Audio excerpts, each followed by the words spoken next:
So can everybody out there hear me?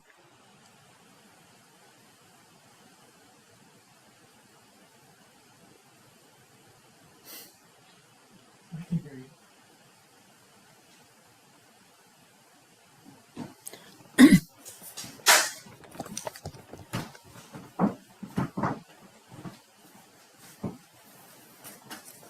So you already set this up, right? You've already Yeah.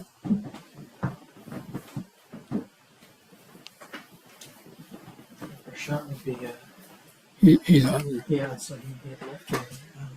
Okay, friends.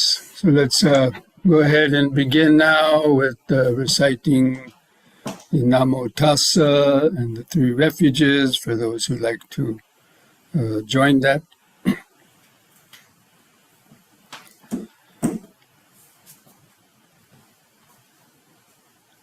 Namo tassa bhagavato arahato samma sambuddhassa. Namo tassa bhagavato arahato samma sambuddhassa. Namo tassa bhagavato arahato samma sambuddhassa. Buddhang saranang gacchami, Dhammang saranang gacchami, Sanghang saranang gacchami, Dutiyampi Buddhang saranang gacchami, Dutiyampi Dhammang saranang gacchami, Dutiyampi Sanghang saranang gacchami, Tatiyampi Buddhang saranang gacchami, Tatiyampi Dhammang saranang gacchami, Tatiyampi Sanghang saranang gacchami. Sadhu. So welcome, friends, to this Wednesday evening Dhamma discussion and meditation practice. So I hope you're all able to receive the mailing that I sent out on Monday with the link to the sutta that we're going to be starting to examine this week, the Mahanidana Sutta, or the Great Discourse on Causation. Now, this Mahanidana Sutta basically is a very similar or just a different kind of rendition of the 12 links of dependent origination. So we've gone over this before in previous classes, the dependent origination, and even this Mahanidana Sutra, probably 2 or 3 years ago, we went over it one time also. But it's considered to be one of the more important suttas given by the Buddha in discussing the links of dependent origination. But this one is a little bit different. It's found in number 15 in the Digha Nikaya. So how many of you out there were able to read at least some of the first section of the sutra I sent out?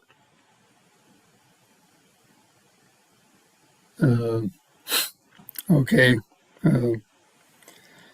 So we all know that the Buddha's teaching is basically focused on the Four Noble Truths, and is focused on suffering, the cause of suffering, the cessation of suffering, and the way leading to the cessation of suffering. So the Buddha was different than so many other types of religious saints or the religions that teach about wanting people to just to discern ultimate truth, or to realize God, or to explain their idea about how the world was created, or is the world eternal, or is there a soul or not, who created the world, when it was created, how it was created, and so on. These are sort of some of the ideas behind religions. But the Buddha wasn't really interested in that. He was interested in what creates suffering, because suffering is the ground zero of most people's lives. They were born from suffering, and most of their life is dominated by various levels of suffering or unsatisfactoriness. And then, of course, old age and death. Anyway, so this sutta differs from the traditional paticca samuppada. And I'm going to just recite the dependent origination, the traditional formula of the dependent origination, because I think many of you have heard this before. So it goes: dependent on ignorance arise volitional formations. Dependent on volitional formations arises consciousness. Dependent on consciousness arises mentality and materiality. Dependent on mentality and materiality arise the sixfold sense spheres. Dependent on the sixfold sense spheres arises contact. Dependent on contact arises feeling. Dependent on feeling arises craving. Dependent on craving arises clinging. Dependent on clinging arises becoming. Dependent on becoming arises birth. Dependent on birth, once you are born, then arises suffering, disease, sickness, old age, and eventual death. And that explains the arising of the suffering. But it's caused from ignorance. Now, in this particular sutta, the Mahanidana Sutta, the Buddha kind of shifts that perspective, and instead of his question is, what is the cause of old age, sickness, and death? Because he's giving this talk to his disciple Ananda, who actually Ananda comes to the Buddha and tells the Buddha, oh, this paticca samuppada that you've explained, it's very profound and deep, but to me it appears clear as a bell. And then the Buddha says, don't say that, Ananda. Don't say that, Ananda. This dependent origination is very deep. And it's because of not understanding this dependent origination, people have been caught in the web of karmic created suffering and the rounds of birth and death for innumerable lifetimes undergoing sufferings. And the Ananda was only a sotapanna, which means a stream enterer. That means his wisdom was limited, very limited. And he hadn't really fully understood the intricacies of this dependent origination. And the Buddha understood that because the Buddha, could read people's minds and knows where people's minds were at. So he was telling, don't say it appears clear as a bell to you, because he knew that it wasn't really that clear. So in order to explain that to Ananda, because Ananda is the one who was asking them this question. So he wanted to elucidate the intricacies of this sutta to him, to show him that it is not just repeating these 12 links of dependent origination, but it's understanding all the details connected with the process of birth, suffering, and death. So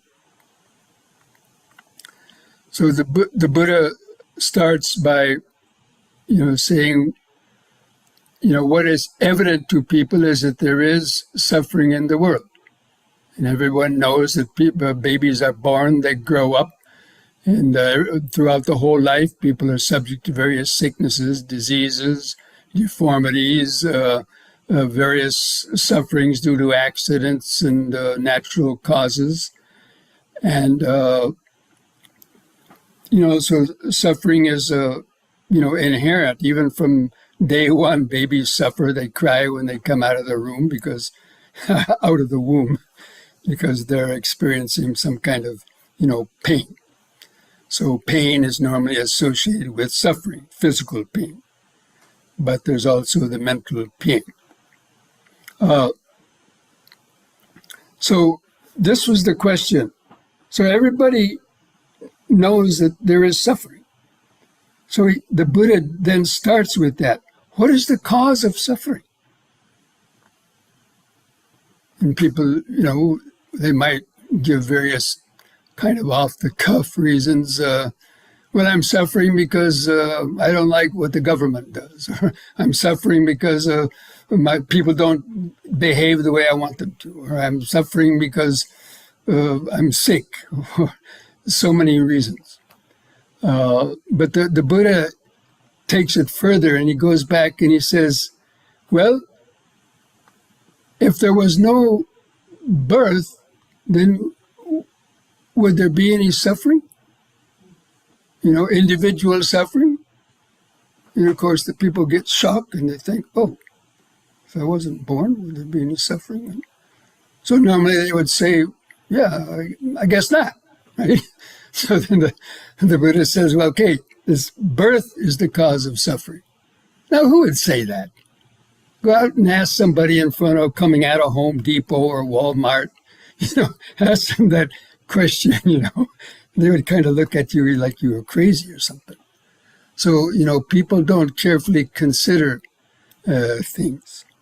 So I love the way that the Buddha actually phrased these kind of questions to get people to think a little bit more deeply. So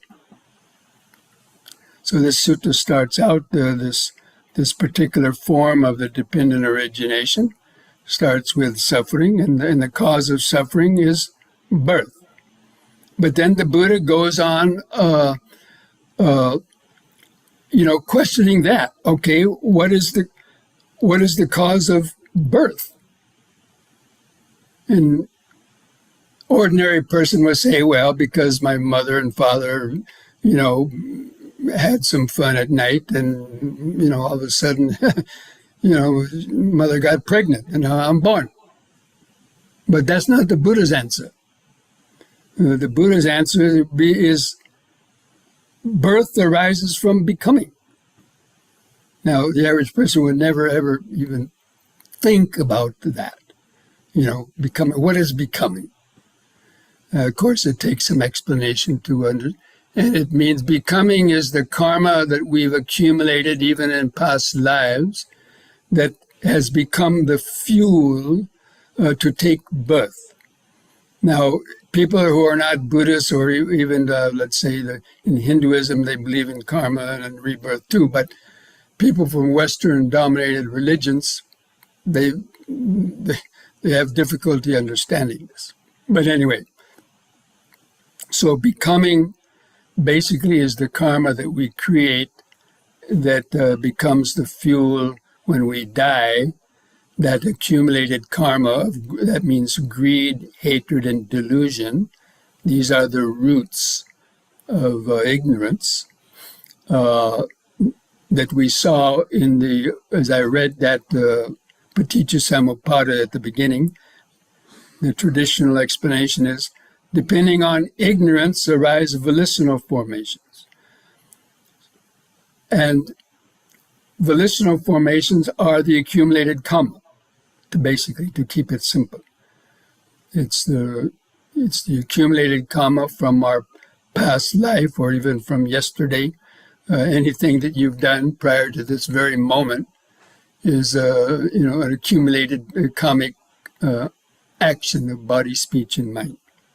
But anyway, I don't want to keep it too difficult. I'm hoping most of you understand this basic, the basic formula of the Paticca Samuppada.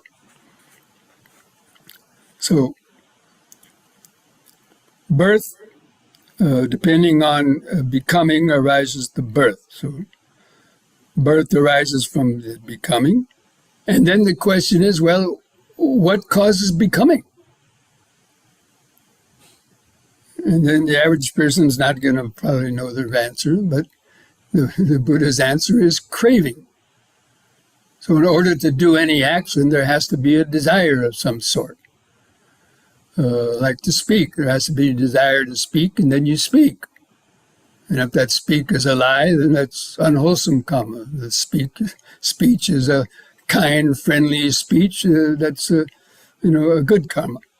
But anyway, it's because of the craving or desire to do anything. But speaking, using the body, and also your thoughts, nothing can be done without there being an impulse. So an impulse is a desire. Let's say you have a little itch, and you see that impulse to want to scratch, right? So even that craving is due to the contact. And then arises the desire to remove an unpleasant feeling or the desire to get something.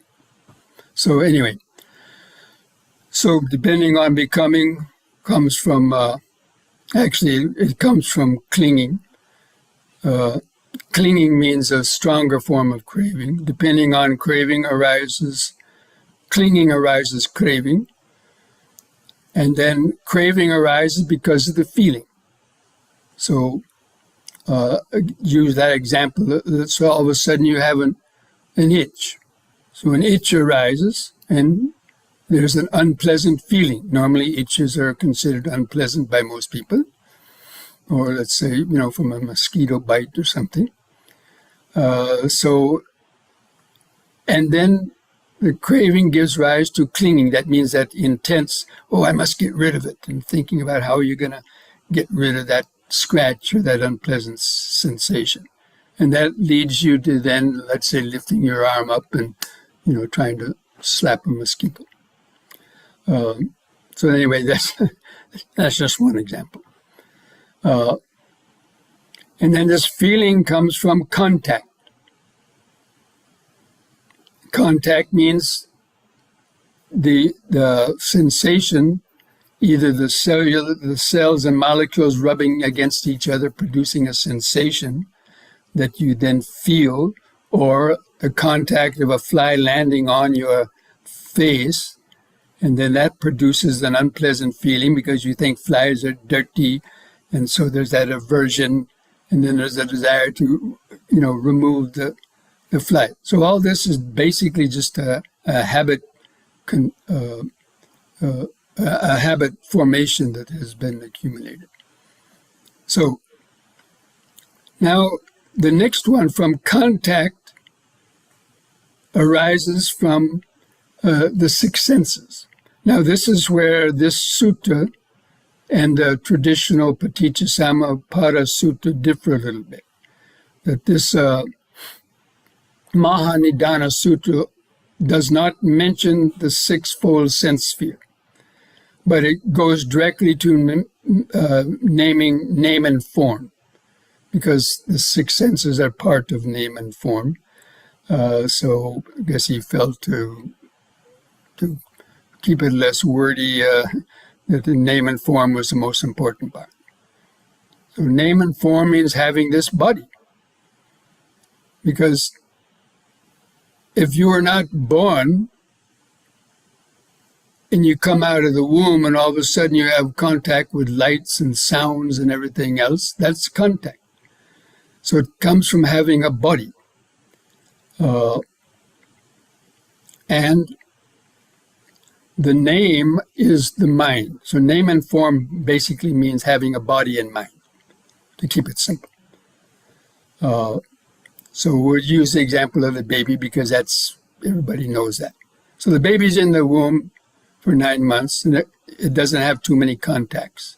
It might feel some things in there, but generally but when it comes out, the bright lights of the hospital room, the doctor pulling it out, maybe the forceps grabbing its head and pulling it out, and naturally there's going to be this contact, and that gives rise to the feeling and the pain. Anyway, so this name and form, it requires this name and form to experience contact with the world. We'll keep it for this earth plane consciousness world for the moment. And the name, the name is the mind of the feeling, perception, volition, and consciousness is the name. Anyway, we're going to explain this more. So, depending on name and form, contact comes from name and form, and then name and form arises from consciousness. And this is where the focus of the first part of the sutra comes in, that he's saying that contact comes from having a body that then is exposed to hearing things, seeing things, smelling, tasting, feeling things on the body. That's called the contact with the world. So the baby in the womb may not be seeing things, may not hearing things, may not smelling things, yet the senses are not developed. Only when it comes out, then bam, all this contact starts.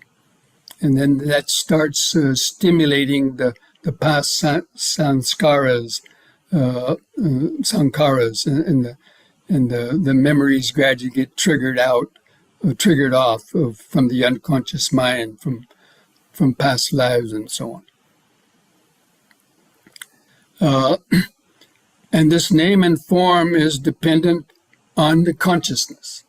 Now, this is probably what is the most difficult of this sutta to understand, because it's not included in, it's different. He stops the paticca samuppada at contact arises from mind and body is conditioned by consciousness. And then he goes on to say consciousness conditions name and form conditions consciousness. So that's where this sutra kind of stops, because this is where the world arises with name and form and consciousness. And we've been talking about the 5 aggregates for the last 3 weeks now, the 3 previous weeks, if you all remember. The topic was the 5 aggregates, and name and form is the 5 aggregates. Name and form and consciousness are all those 5 aggregates. That's why the 5 aggregates are really the whole of our life. So name and form, according to the Abhidhamma, the form is this body of the 4 elements, and the name is feeling, perception, and volition. And consciousness is kind of a separate thing. Now, I'm just going to try to explain this. I know it's complicated, and if you don't have the sutra to look at and can read, there's a lot of words going on in your mind, but hopefully you can at least get some idea from it. So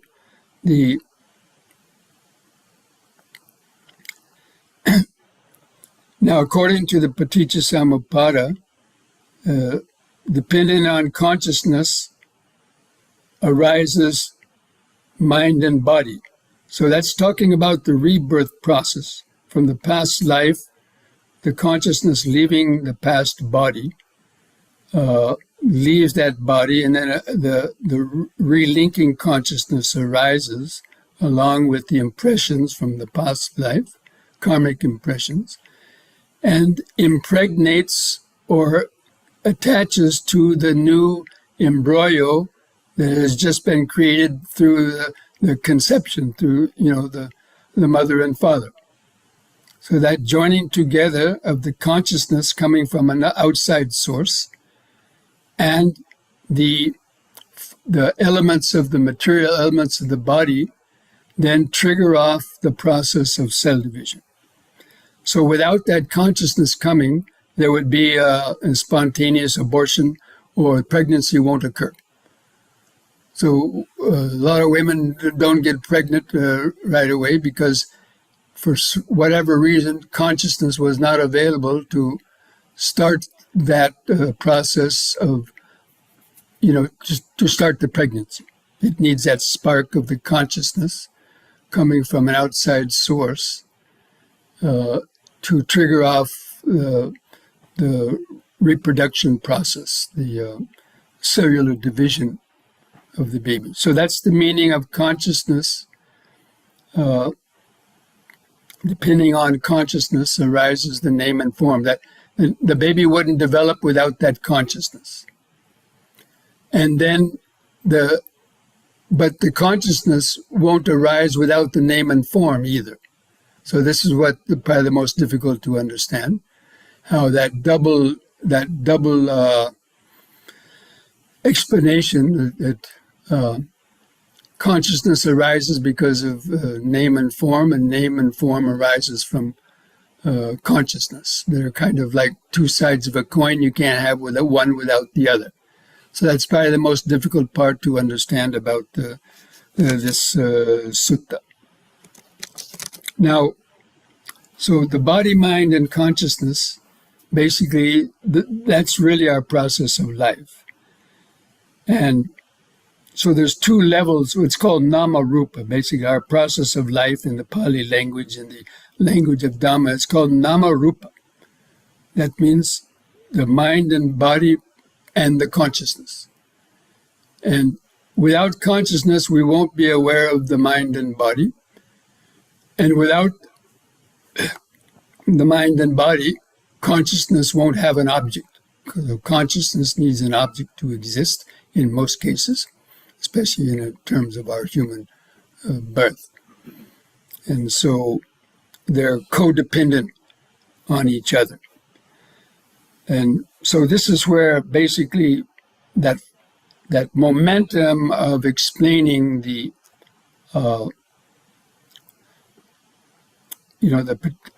dependent origination stops with name and form is depending on consciousness, and consciousness depends on the name and form. But then throughout the life, okay, we're already born right now. So even take right now. You're hearing this sound right now. So the consciousness, in order to identify, that you're watching Bhante Rahula give a talk, right?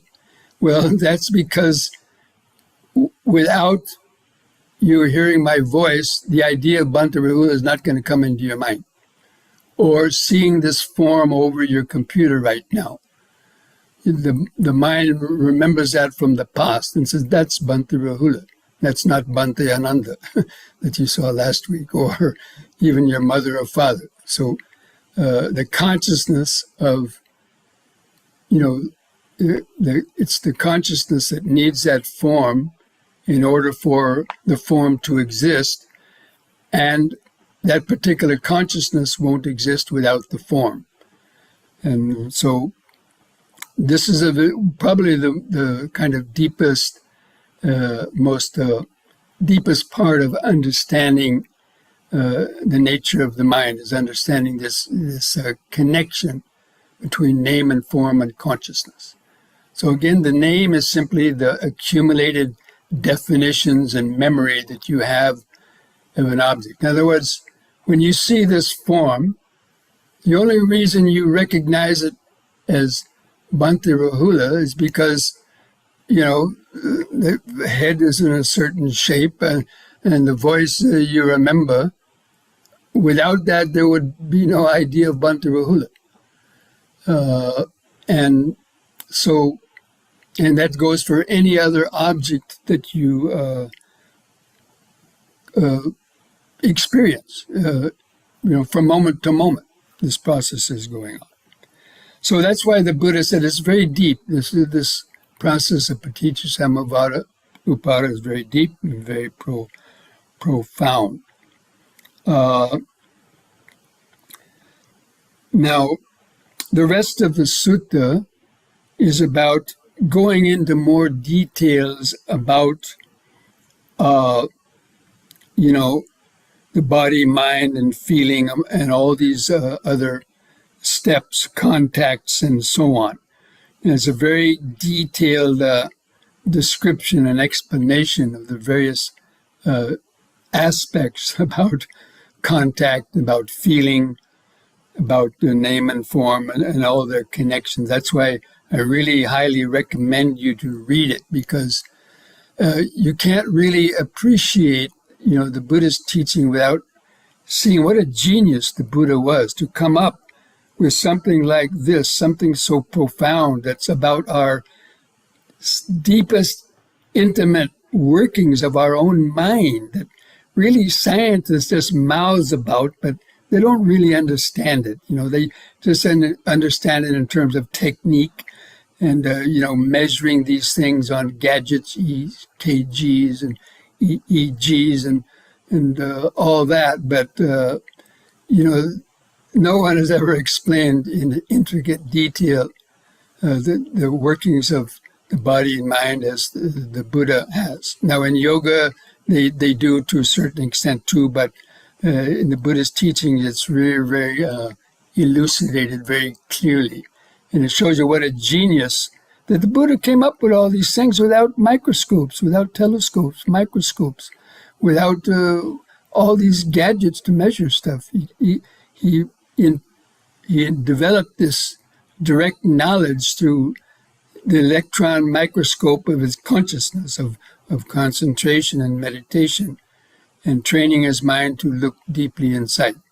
So that's, for me, the reading the sutras is that's why people get faith in the Buddha. They realize, nobody can explain all these things. This guy has to be a Buddha. I mean, how can anybody explain? Even Einstein can't explain it as clearly as the Buddha has explained it, or any depth psychologist or any Western philosopher. They might do some things, okay, some understanding, but not in the detail of the Buddha. And that's why, why the Buddha is an object of the faith in the Dhamma.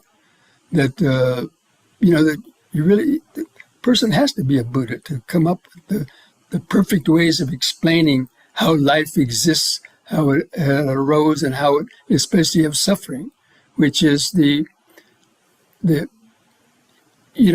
intimate experience of every person is the suffering.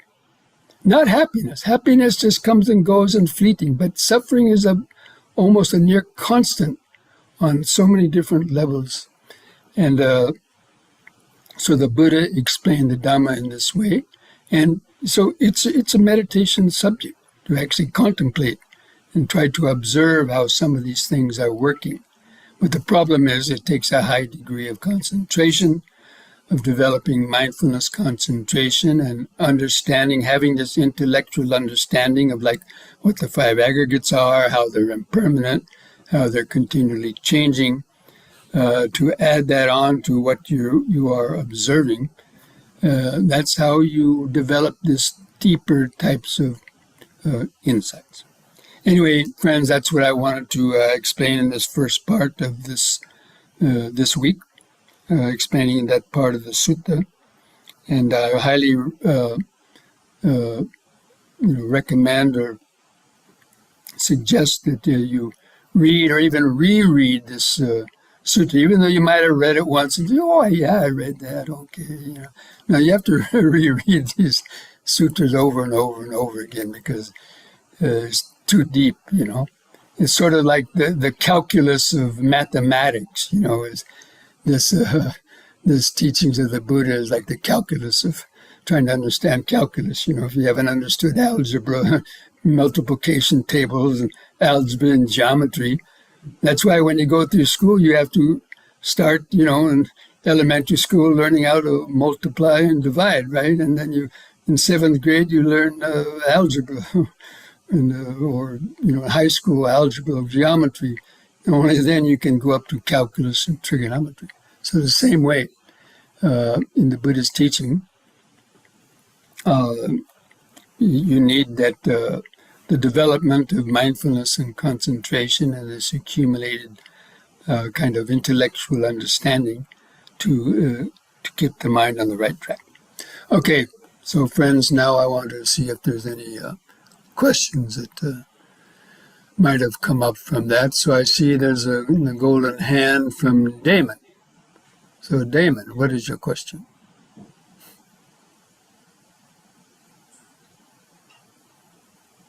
Damon, are you with us? Oh, yeah. You mentioned the First Noble Truth a few times, and I know it's connected to what we're studying. And you mentioned like the Walmart guy who you ask, is there suffering in your life? And eventually, if you press him, he does say, well, yeah, I got some things that are bothering me.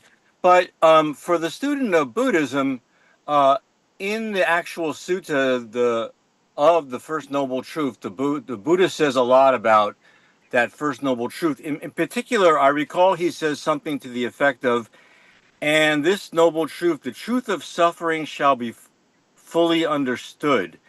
And so I feel like I'm still a little bit too much at the Walmart level where I'm just saying, oh, yeah, of course I have suffering in my life. I want to get rid of it.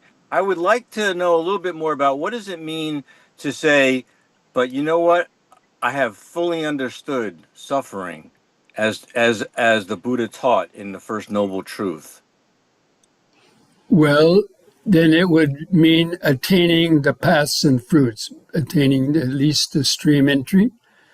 And then even Ananda was a stream enterer, but he thought he understood it, but the Buddha corrected him and said, no, Ananda, you haven't understood it. And that's why he went on into such detail to explain it to Ananda, because he knew Ananda, even though he was a Sotapanna, he got a glimpse of the truth, but he didn't really understand it at the deep level of, let's say, when you attain the higher stages. Yeah, well, for example, you and I have talked a lot about how, like, it's not just, I got some things that are bothering me, I suffer, but even coming to see that happiness or good things that are happening in a person's life, even those things are suffering, have an aspect of suffering to you, because you worry that, first of all, they're impermanent, and second of all, you are fearful that they're going to end. So that's another level of understanding suffering, right? Yes. Yeah, the fear and anxiety that what you have can be easily taken away. Like nowadays, in this climate of our political situation here in America, that's all too evident, right? People are worrying every day, is my job going to be there tomorrow? Am I going to get picked up off the farm and thrown in a prison somewhere? So, these are very real, sufferings. Yeah, thank you. Okay. Yeah. Dragon Yogi, you have a question? Yes, Bhante, another word for suffering, couldn't we use stress? Stress, yeah, people like to water it down. I like suffering. Yeah. People like to, say unsatisfactoriness and stress, and, but that's true. But I like, suffering is suffering, That means any kind of dissatisfaction, because the Buddha defined suffering. Sure. That, it's mental suffering and physical suffering too. Not getting what you want, getting what you don't want. And the stress and worry of all those things is suffering. And it's those things that are going on all nearly constant in the minds of people. You're not always breaking your bones or coming down with a horrible disease, but this underlying worry, fear, anxiety, stress of not getting what you want, getting what you don't want, fearing it. This is a near constant. And that's why the stress levels are going through the roof in a lot of people. Because of that not understanding impermanence. They think it shouldn't be that way, but the Buddha is saying that's the nature of the world. of change. Yeah. My question with the sutta and today had to do with I get it form, feeling, perception, and consciousness. It's the mental formations or volition. Um, are some of these things, predetermined type, um, the way that they're discussed in the sutta, it's like it's almost predetermined. A lot of them are, yes. Mhm. Okay. Like the urge to itch. Okay, so you have a form, Impulse. an insect lands on you. Then there's a feeling, an itchy feeling, and then the reaction is fear or worry. It's going to sting me, or whatever. That's That's the volitional formation. Okay. It's the Okay. reaction to the feeling and the perception. Okay. Yeah. Thank you, Bud. Okay.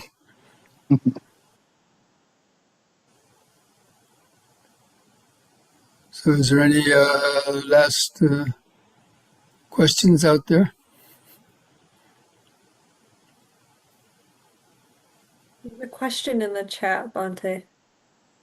Oh, okay. Thank you.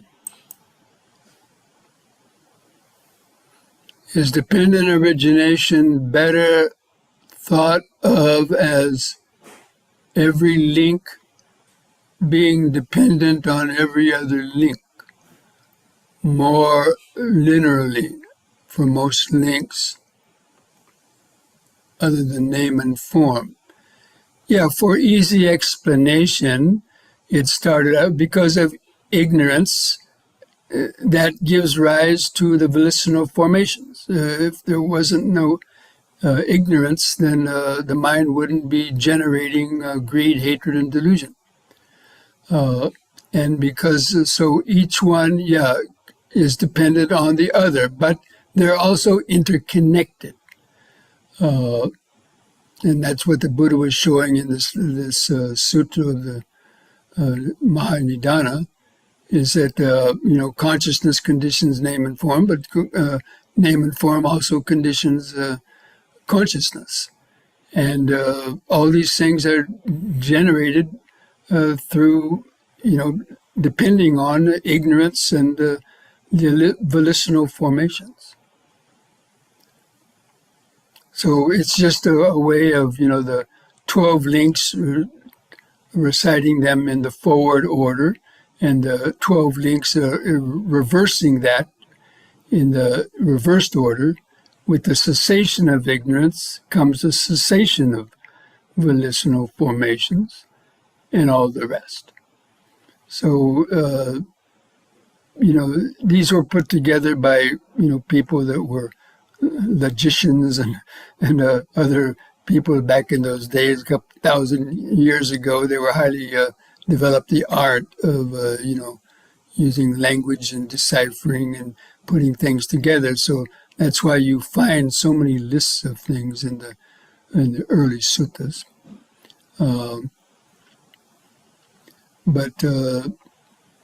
So it's for the easiness of remembering the way that some of these things are given. But, they do have an order to them. And the same with the Four Noble Truths.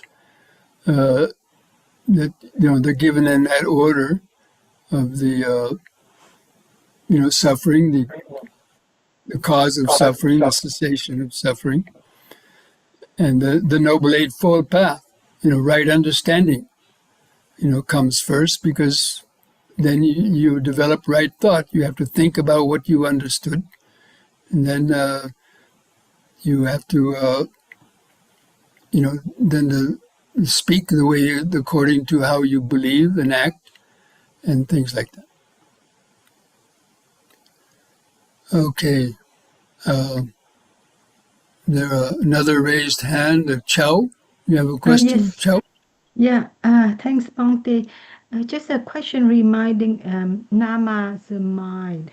Is that about like Nama, does that the physical mind? Or because from my experience, it looks like the mind is naturally uh, um, heading external more than internal. That's why we have to use our awareness to, we talk about training the mind. So the mind is not the The mind consciousness. is the reaction. The mind is the reaction to the physical stimulus. So using the example of a fly lands on you, that physical stimulus creates a vibration in the nervous system that awakens the in the unconscious mind stored in the brain, our memories of feeling and perception. So the mind is defined as feeling, perception, and volition. And that needs a physical stimulus. But without the physical stimulus, the mind and consciousness of that particular object won't arise. And if there's no consciousness, we're not going to feel that object. And that's why name and form and consciousness are reciprocal. The consciousness has to be there, and the physical stimulus has to be there to generate a full sensory experience. But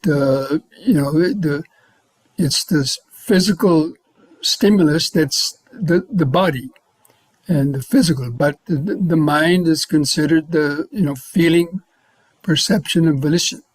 The feeling is how we interpret the sensation. The sensation is a physical vibration, but the feeling is the way we've been trained since babyhood to think, oh, this is an unpleasant feeling, and I don't like this, or I like that. So whatever we like usually produces a pleasant feeling in us. Whatever we don't like, we think it produces a painful feeling into us. That's how they're connected. So usually we use those terms of like or dislike, but it's actually desiring pleasurable feeling and not liking painful feeling. And these are mental habits, because you can change your ideas about things. What you might have disliked as a child, you might like now, like my story of avocados, right? Or how you dislike something as a liked something as a child, but as you get older, you dislike it. Like when you're a teenager, you might have liked loud music, rock and roll. Now you get more sensitive and you get older, maybe you stop liking that loud music and things like that. So that's why these feelings are mental, because if the feelings were actual physical, every person would feel everything in the same way, but we know that they don't. And this is the way that the Buddha had deduced the workings of the mind and had developed these different categories of feeling and perception, which, and again, it takes a genius to be able to explain that, because even Einstein didn't write that anywhere. Okay. Thank you, Bhante. Okay, friends, I think we'll... Geraldine, one more question? You're on. Hello, Bhante. Hello, Bhante. Hello. Sorry, thank you for your sharing. I just wanted to know, for the practice of meditation or mindfulness in the daily life, because you mentioned that consciousness needs a physical object to arise. The mind, Normally. right? You can be conscious of a thought, which is not a physical thing too, but generally to experience this world, outer world, we need the physical stimulus. So in the practice of the Satipatthana, for example, do we have to be consciously mindful of something, like consciously mindful of the body or consciously mindful of the feeling? Is that You have mindfulness? to, you will be, unless you're asleep. But As sometimes long when as you're you're awake, absent, there's going to be feelings and sensations arising. and then when we are absent-minded, for example, let's say we are like doing something because it's routine, or absent-mindedly brushing your teeth, for example, does it mean that the mind is not it's just in ignorance form? It's just It got ignorance. distracted. So it got distracted. Maybe you're lost in thought. Let's say you're lost in a thought, a worry. And so you might lose this feeling of your body. You might not hear what's going on around you, but the moment you come out of that thought and worrying, then you'll start hearing things around you and feeling the body. But the mind can only have one full experience at one time. But this is happening millions of times in a second, the speed of how the mind perceives objects.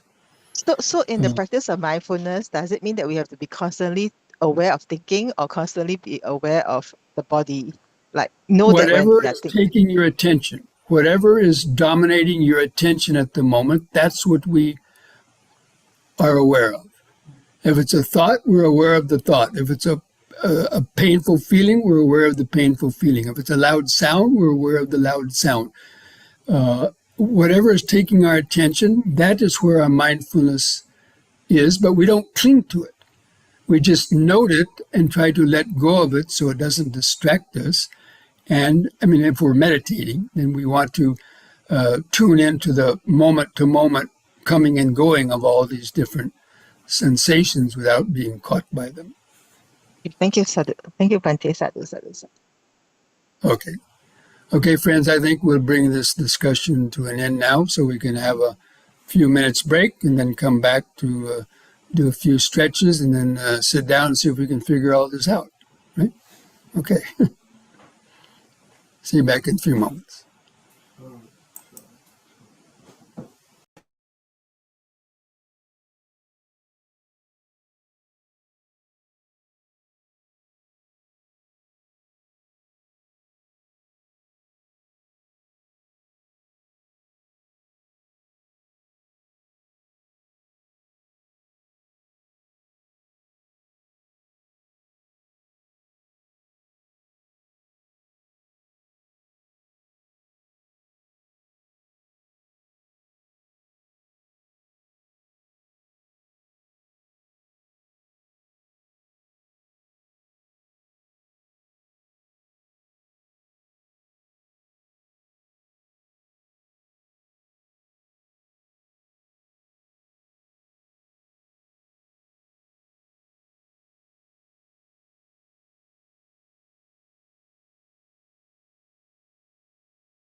friends, so try to stand straight.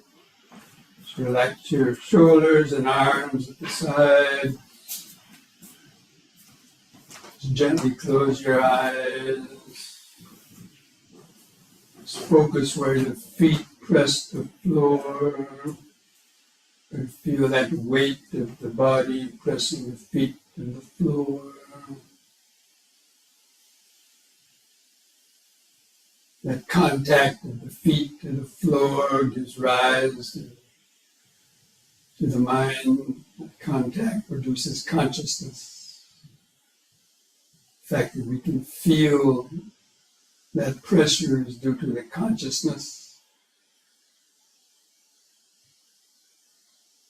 If the feet weren't pressing the floor, there wouldn't be consciousness of standing. Anyway, just begin some deep, slow breathing. After breathing in, hold the air in for 2 or 3 seconds. And slowly let out the breath. Feel the last bit of air go out on the out breath. Take a few more deep, slow breaths, developing this mindfulness of breathing in, letting go of the past and future. And breathing out, standing here and now. Breathing in, letting go of the past and future. Breathing out, standing here and now. Breathing in, feeling the whole body. Breathing out, feeling the whole body. Now we'll combine this breathing with these movements. On the next in breath, raise the arms over the head, interlock your fingers, turn the palms up. Straighten your arms, stretch your head back, stretch upwards. Feel the sensations. Release the fingers on the out breath and feel the air going out of the lungs as you lower the air, arms back to the side. And again, the in breath. Stretch up, bend back a little bit. Feel the arch of the spine. Out breath. Feel the last bit of air go out. Once more, in breath. Stretch up, bend back, hold it a little longer. Feel the sensation. Out breath. Feel the last bit of air go out. Relax. Close the eyes. Feel the increased body sensation. Because of the body, cells and molecules interacting and producing sensations and feelings. The consciousness is there. Without consciousness, we wouldn't even know we have a body. Consciousness, name and form. Without consciousness, we won't feel the body. Without the body, we won't have consciousness.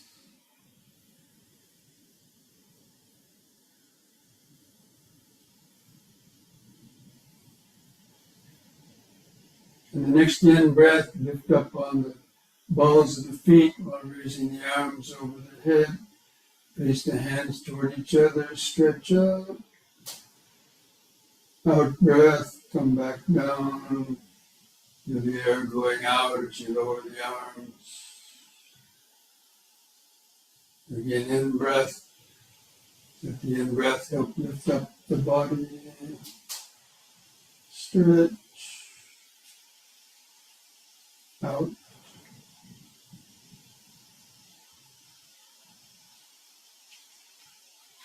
Once more in.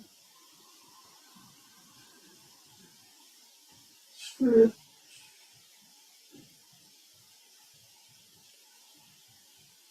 Out.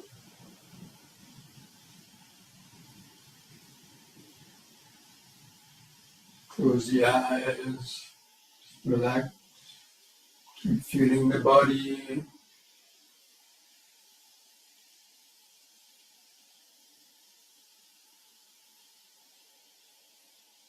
Body is there, but consciousness is also there. Without consciousness, you won't feel the body.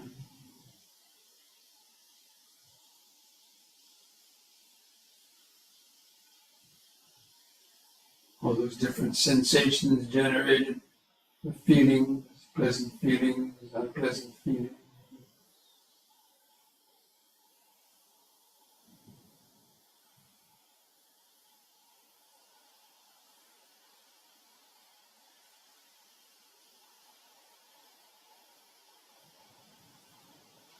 Next we'll do side bending. On the in breath, raise both arms up and keep your fingers and arms straight, close to your head. On the out breath, bend over your right side as far as you comfortably can. In breath, lift up. And the left side, out breath.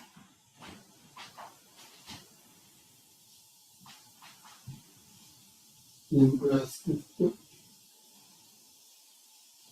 In to the right, out breath. Feel those sensation, any painful or pleasant sensation.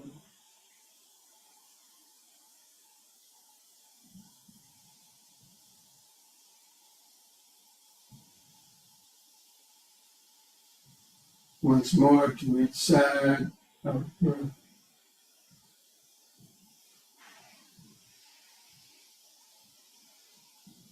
In, out.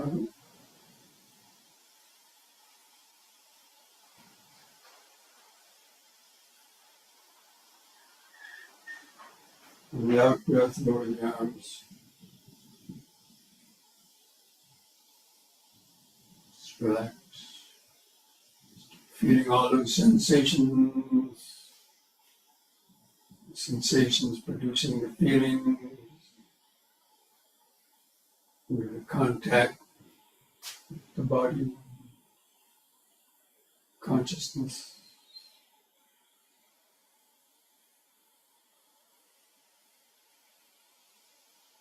Just let your thoughts come and go at the back of the mind.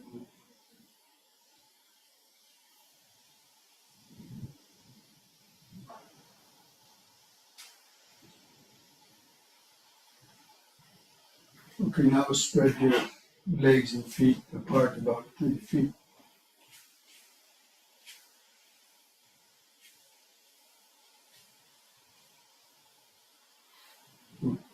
Pull the arms out to the sides. We'll do twisting from right to left. We'll breathe in. On the out breath, twist to the right. Keep your eyes focused on the hand going back. The in breath, come back to the front. And let your feet turn with the body as you twist to the left for the next out breath. In breath. Keep alternating sides with the breathing. Giving a lateral twist in the spinal column.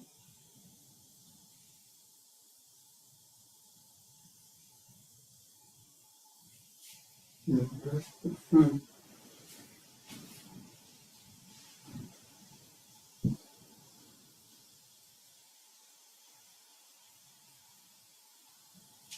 And once more to each side.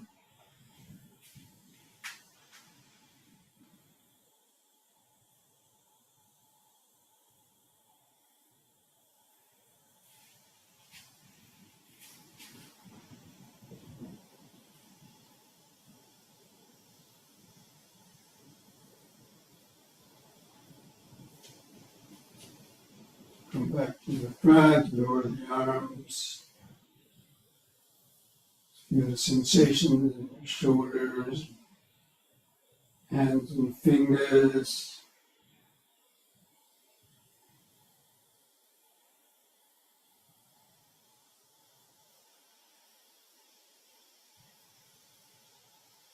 Present moment, body centered awareness. Letting go of the thought.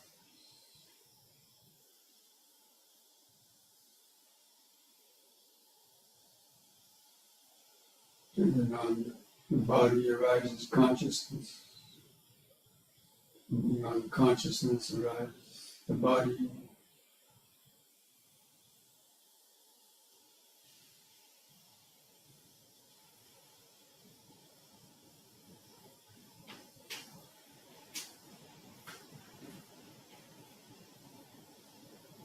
Now place the hands together at the chest. On the in-breath, raise the hands over the head. On the out-breath, lower the hands to the chest and bend the knees and lower down and keep your back upright.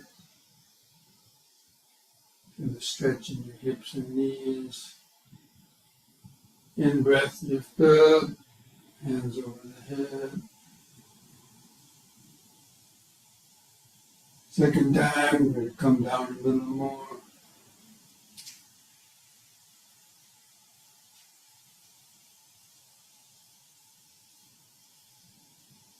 In.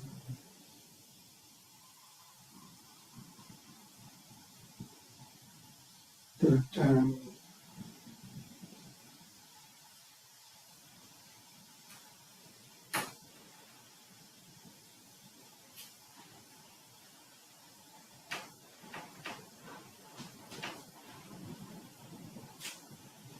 And the out breath, hands back to the sun. Feel each foot pressing the floor.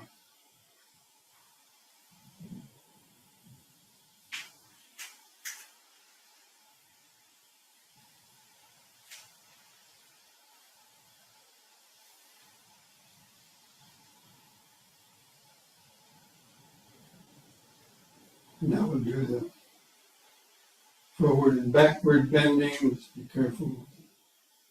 Bending back. Stiff spine. So let the hands touch the front of your legs. You breathe in. On the out breath, bend forward. Let the hands slide down the legs to your knees. Keep the head lifted up. And flatten the back, the spine. Keep the legs straight.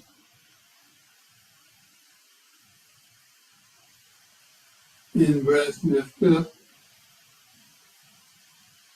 And move the hands under the buttocks for support.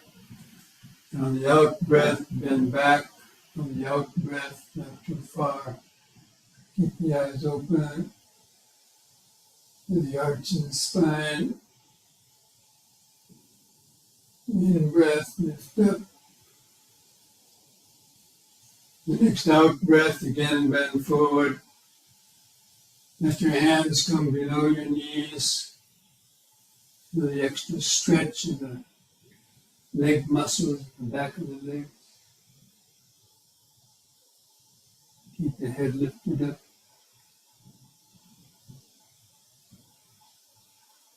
In breath, lift up. Again, the back bend, be careful, out breath.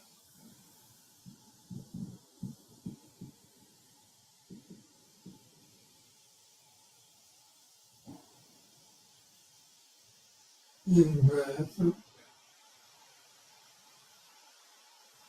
On the third time, let the hands come down as far as you can, towards your ankles or feet, and hold on a little longer.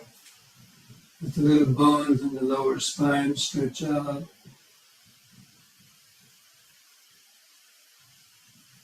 Feel all the sensations.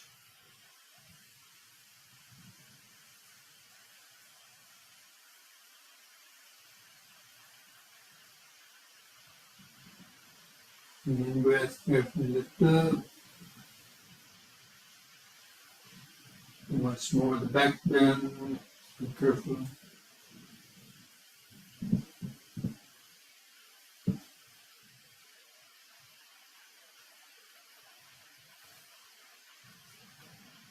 In breath, lift up. On the out breath, relax your shoulders and arms.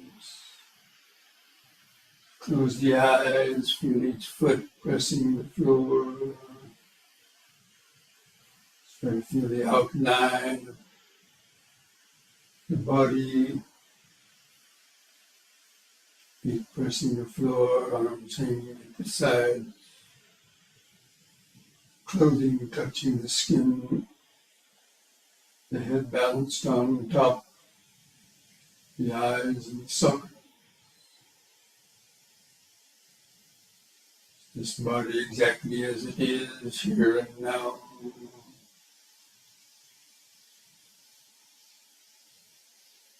Mind and body giving rise to consciousness, consciousness giving rise to mind and body.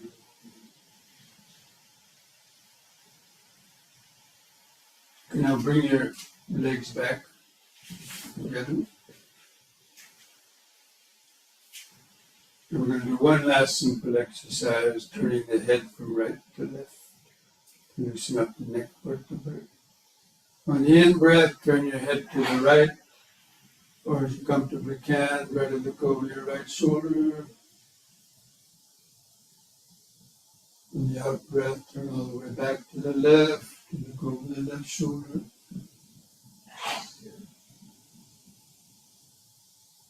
In-breath back to the right.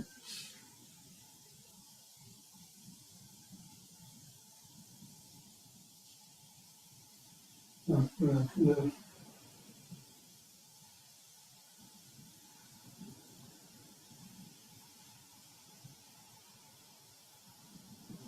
Once more.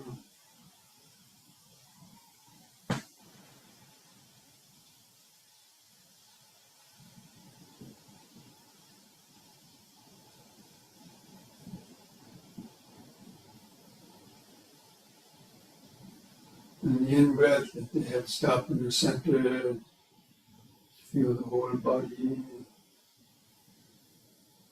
Present moment, body centered awareness.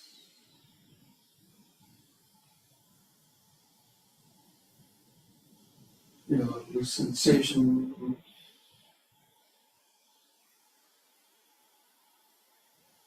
Itchy, prickly, or unpleasant sensation. Some pleasant sensation.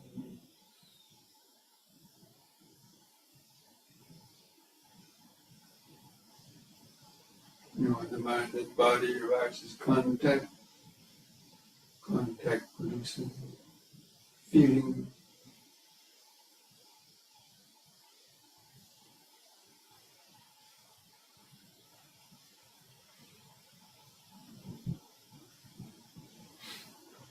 Okay.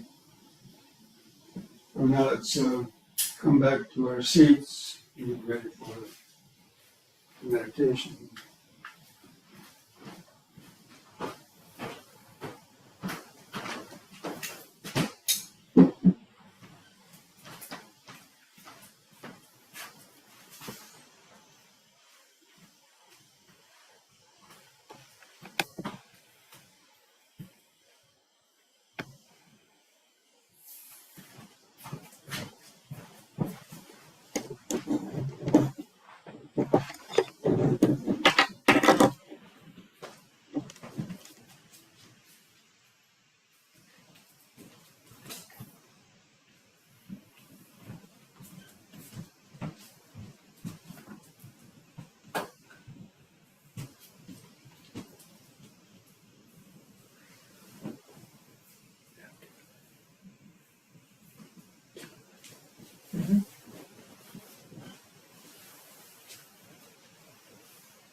Friends, get comfortable in your sitting posture.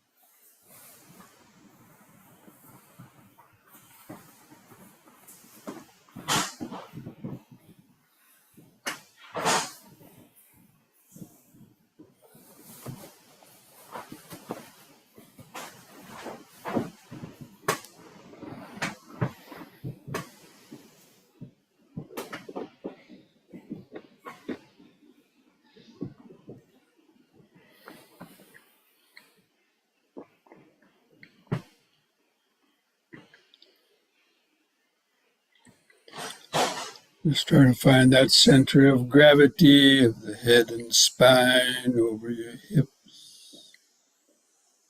That tipping point where the body could either go forwards or backwards. Just gently close your eyes. Just try to feel like you're a pyramid firmly grounded in the earth. The head on the peak of the pyramid.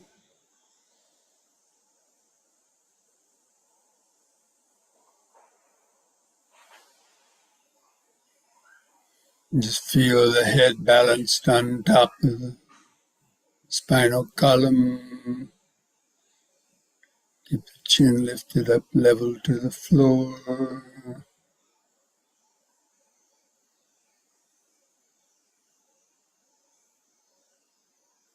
Just feel your eyes in the socket.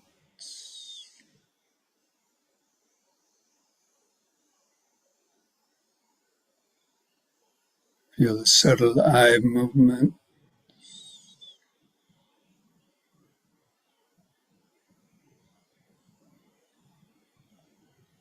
And while feeling the eyes, you can feel the sensations on your face.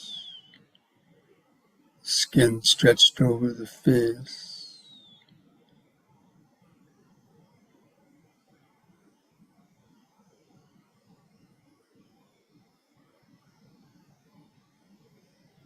From that point behind the eyes, try to feel the outline of the sitting posture. The head on top, the arms at the side, clothing touching the skin, hands and fingers touching together, buttocks pressing the floor. Feel the feet crossed underneath.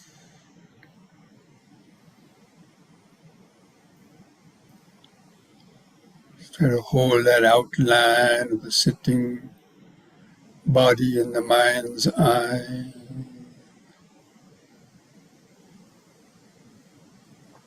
And begin some deep, slow breathing like we did in the yoga session. Just take 2 or 3 seconds to breathe in, holding the air in the lungs for 2 or 3 seconds. Slowly breathing out, feeling the last bit of air go out of the lung. Just developing this mindfulness of breathing in, letting go of the past and future.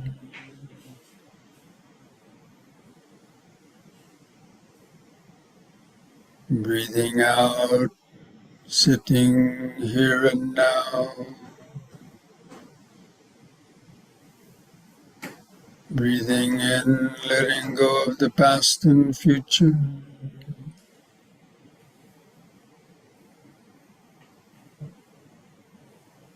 Breathing out, sitting here and now.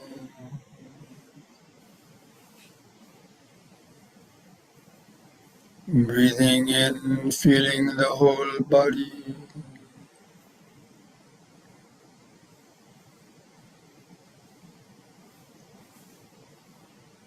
Breathing out, feeling the whole body.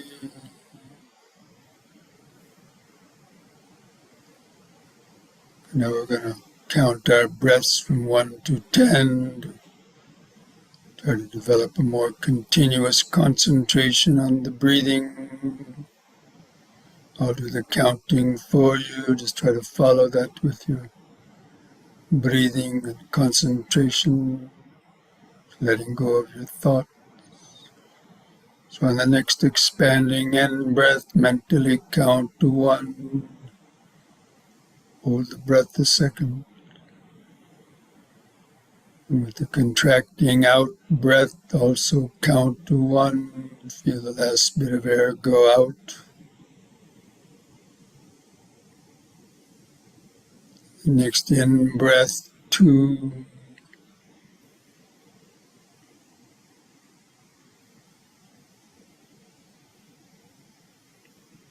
Out breath, 2.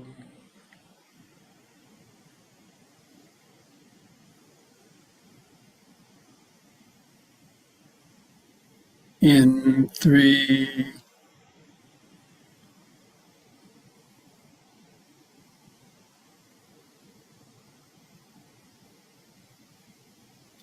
Out 3.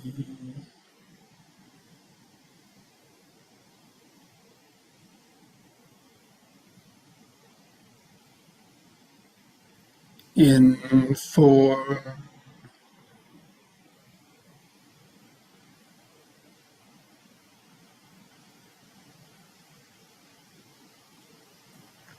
Out 4.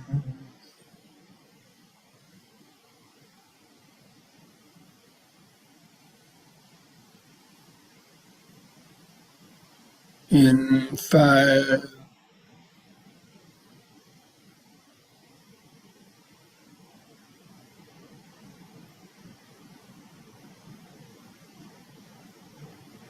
Out 5.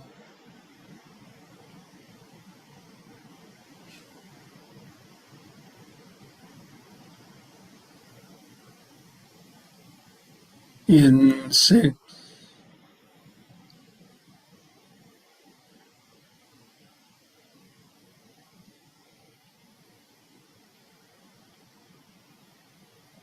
Out 6.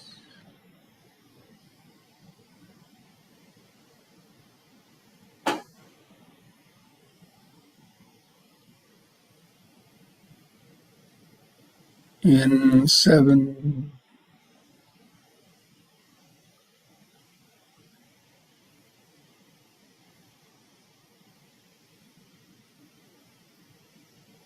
Out 7.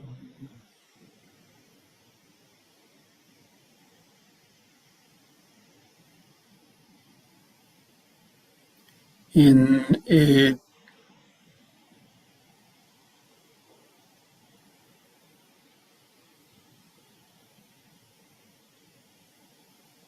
Out 8.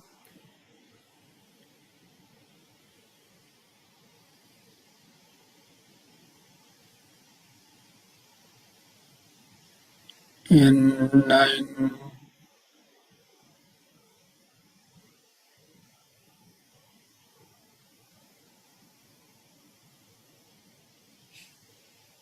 Out 9.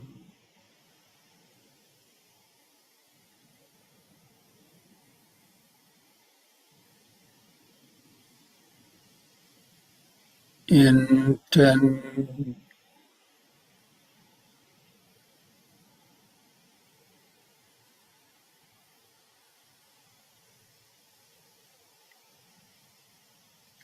Out 10.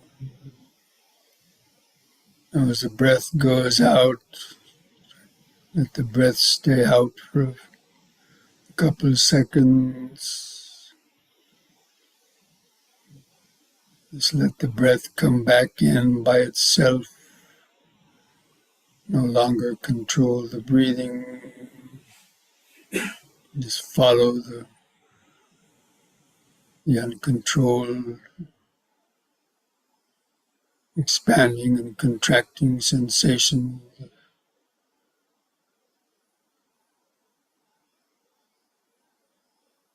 the shorter breath. You feel like being a scientist looking down through a microscope, focusing on the subtle movements of the expanding and contracting of the abdomen, rib cage, or chest. Try to feel those sensations of the clothing rubbing the skin of your stomach, rib cage, or chest as it expands and contracts.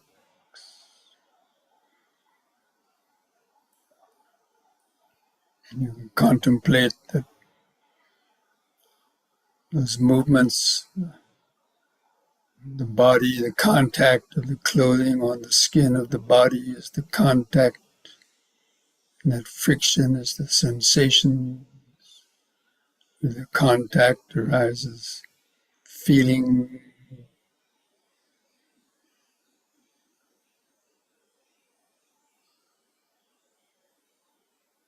Consciousness is always there with the constant contact of the body.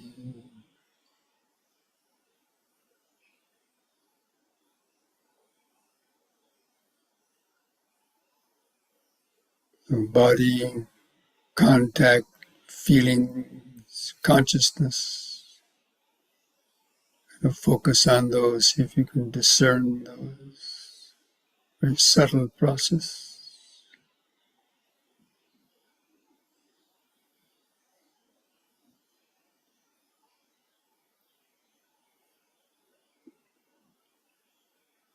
If any thoughts about them arise, that's the thinking.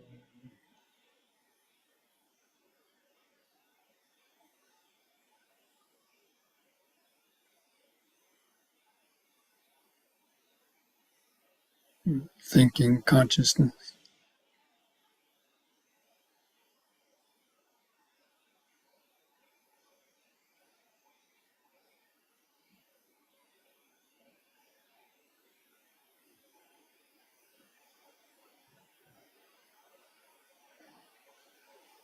Just try to keep remembering, just breathing in, sitting,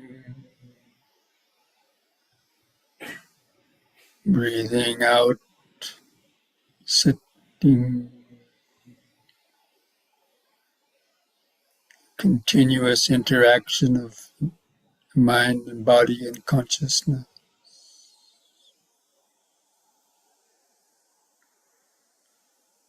Creating the idea that you are alive.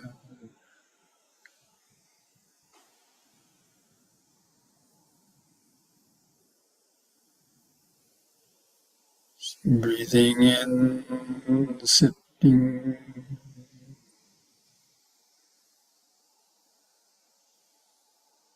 breathing out, sitting, breath by breath, moment by moment.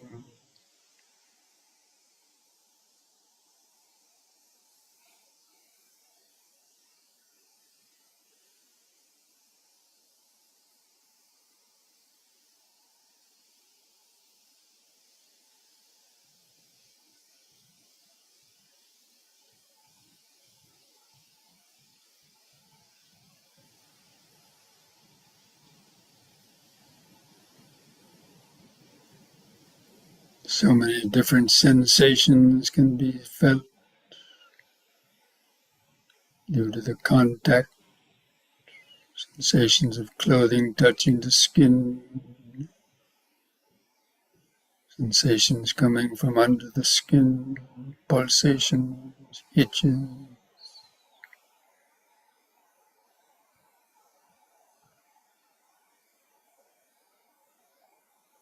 unpleasant sensations triggering off some dislike, pleasant sensations triggering off liking.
Be alert for thoughts trying to sneak up into the mind, steal your attention away. If you get caught up in thinking, recognize it as lost, or thinking. Take a deep, slow breath, bring the mind back into the body, back to breathing in, sitting,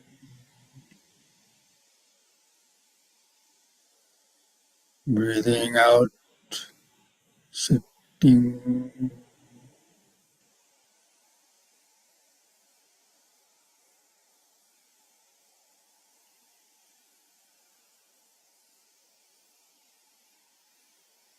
Try to hold that outline of the sitting body in the mind's eye, as though you're looking into a mirror, just watching the body sitting and breathing.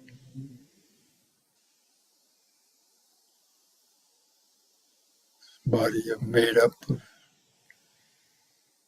thousands of sensations.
Keep turning up the power of the mental microscope to notice more and subtler sensation, contact sensation, feeling, arising, changing, vanishing.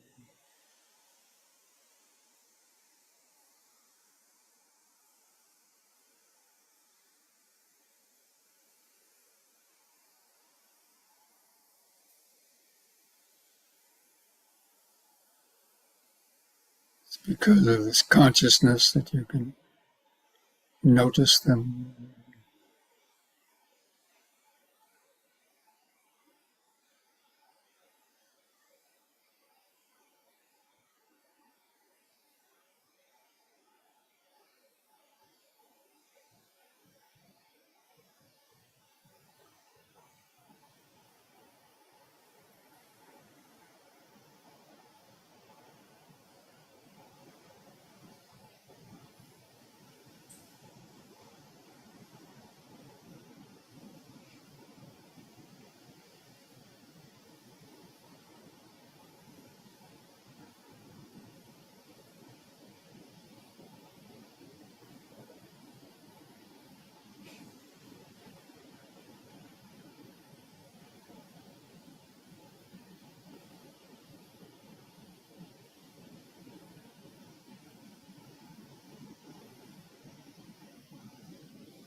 the mind feels drowsy or too many thoughts, come back and do some more controlled, deep, slow breathing. Help stay centered, awake in the body.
I'm going to recite the Paticca Samuppada, the 12 links of dependent origination. Just try to follow that, understand each of those links as I'm reciting this, to understand the meaning. Dependent on ignorance arise the volitional formation.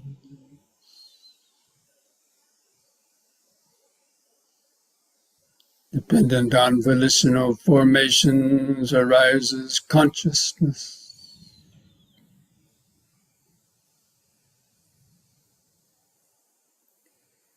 Dependent on consciousness arise the mind and body.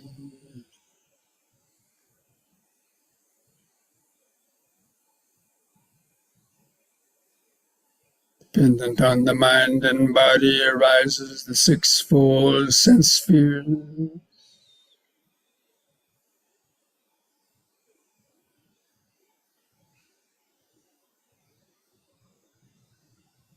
Dependent on the sixfold sense spheres arises contact.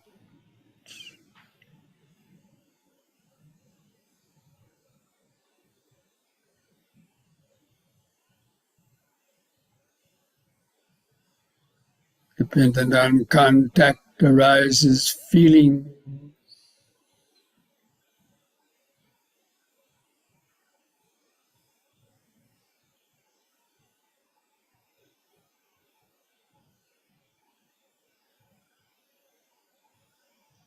Dependent on feelings arises craving, liking or disliking.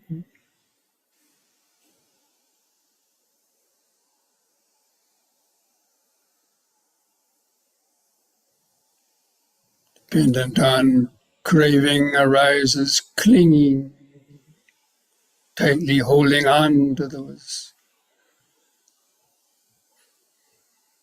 objects, thoughts.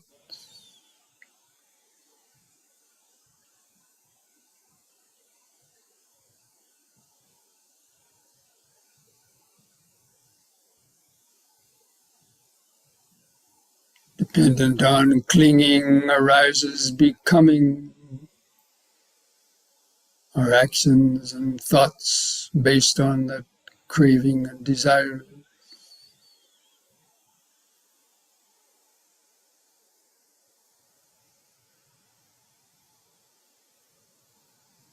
Accumulating more and more karma,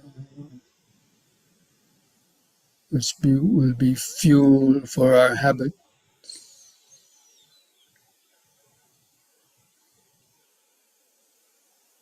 which produces consciousness and birth.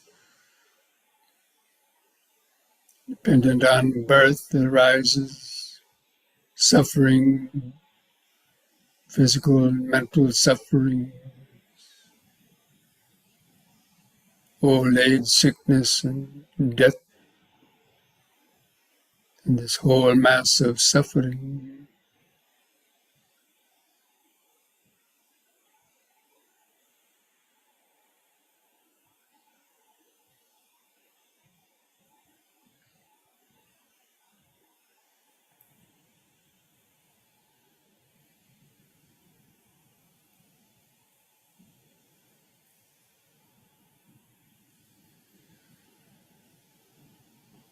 But with the cessation of ignorance comes the cessation of accumulated karmic formation. The cessation of accumulated karmic formations, the cessation of consciousness. With the cessation of consciousness, name and form of the body and mind will cease. Ceasing of body and mind, the sixfold sense spheres cease.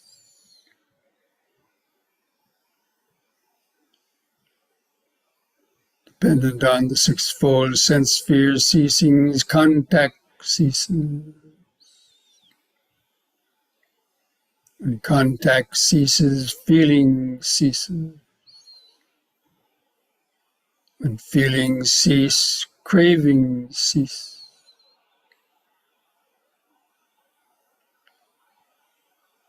When cravings cease, clinging ceases.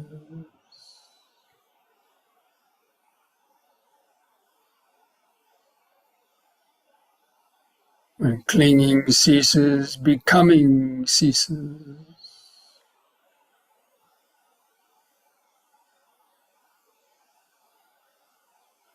Accumulating more and more habit.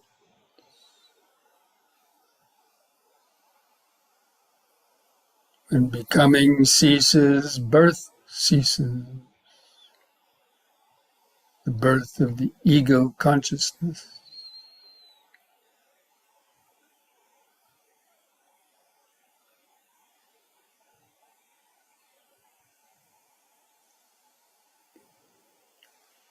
With the cessation of the ego consciousness, suffering ceases, old age and death ceases.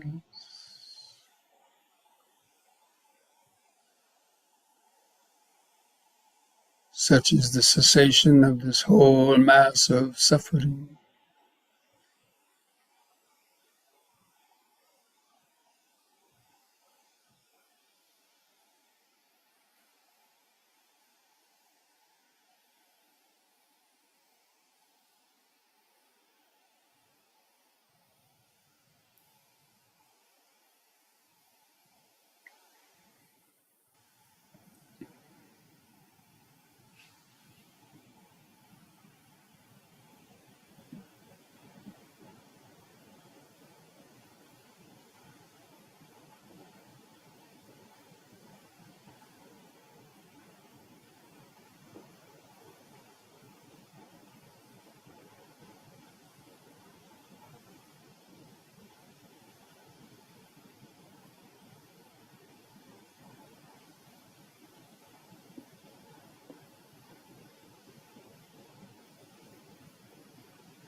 Sambe sankhara anicchati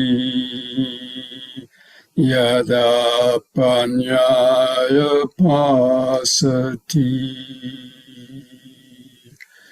atanibindati dukhi esamango visuddhya dukkha patacani dukkha bhayapatacani bhaya Sukapatacani sukha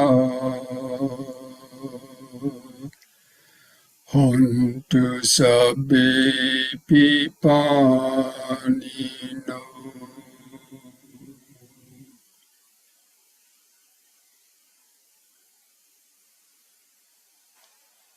All conditioned things, the five aggregates of this body, mind, and world are impermanent. They arise only to briefly last and then vanish. When one sees this with the eye of wisdom, one becomes disenchanted with suffering. This is the path to purity, to freedom. And may the suffering be free from suffering. May the fear struck be free from fear. May the grieving be free from grief. In this way may all beings live with mindfulness and wisdom. Thus spoke the Buddha.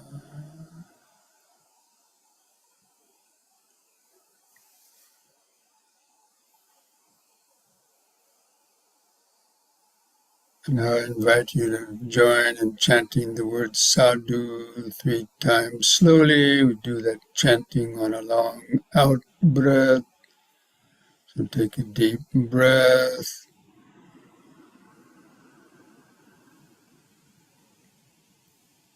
Sadhu.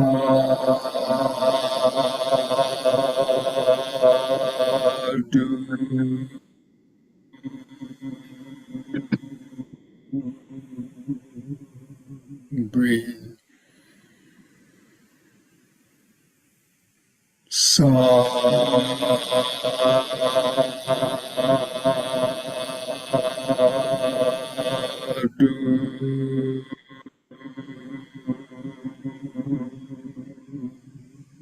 Breathe. Sadhu.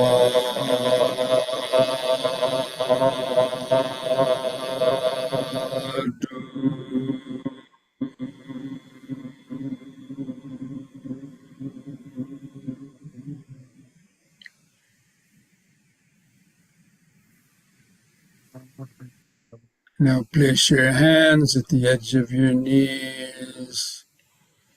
Take one more deep breath. As you breathe in, stretch your head back. Pull your hands on the knees to arch your spine back. Look up at the ceiling. On an in-breath, lift the head up, and on an out-breath, press the chin to the top of the chest to stretch the neck vertebrae.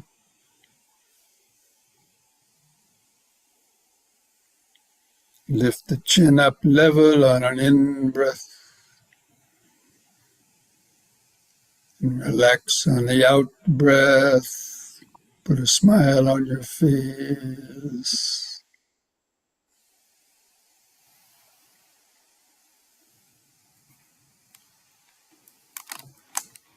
Grateful. So grateful. Okay, friends. I hope you all had a at least some moments or minutes of some peaceful or insightful meditations. So I encourage you to try to, contemplate some aspects of that Paticca Samuppada when it comes up in your daily life, when you catch yourself having done something ignorant or foolish. Depending on ignorance arises volitional formations, or when our impulsive contact produces feeling and reaction. That's the way we can continue to cultivate insights in our daily life. Okay? So try to read the rest of the sutta, or at least more of it during the week. For next Monday, we'll try to continue on reading through the sutta, trying to understand some of those details of that. All right? So be well, be safe, be mindful, be wise. And Namo Buddhaya. Namo Bhante, sadhu, sadhu, Buddhaya, for sadhu. Thank gratitude, you. compassion, and appreciation, Bhante. Sadhu, sadhu, sadhu. Sadhu. Thank you, Bhante. Sadhu. You're Thank you, welcome. Bhante, sadhu, sadhu, Bhante. sadhu. Sadhu, Everyone sadhu. Saranai. May the Buddha Dhamma Sangha bless you. Thank you. Thank you, Thiruvan Thank you, sir. Bhante.